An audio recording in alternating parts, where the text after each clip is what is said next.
Magluluto nga pala ako ngayon ng sinigang na paborito ni Geraldine. Yung una kong ginagawa is ginigisa ko muna yung sibuyas at saka yung kamatis. Ayan. Ganyan ako magsigang. Ginigisa ko muna yung kamatis at saka yung sibuyas. Hinihintay ko na medyo madurog yung kamatis. Saka ko ilagay yung ating karne. Ayan.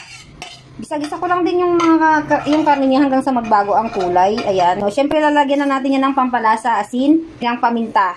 Magic sarap. Ayun. Yan. Habang ginigisa natin, nilalagyan ko na siya ng pampalasa para naman manuot yung lasa doon sa loob ng karne. Ayan. Anong niluluto mo? Sinigang. Magsisigang ako. Tingnan mo. At ang okay na yung pagkakagisa ng karne is lalagyan na natin siya ng tubig. Itong tubig lang para sa ating magiging sabaw. Katapos, pakukuloyin na natin siya, tatakpan lang natin ang hintayin natin kumulo. At ayan na nga, kulong-kulo na siya, luto na siya, so ready to eat. Yan, luto na yung ating sinigang, kaya magsasandok na tayo.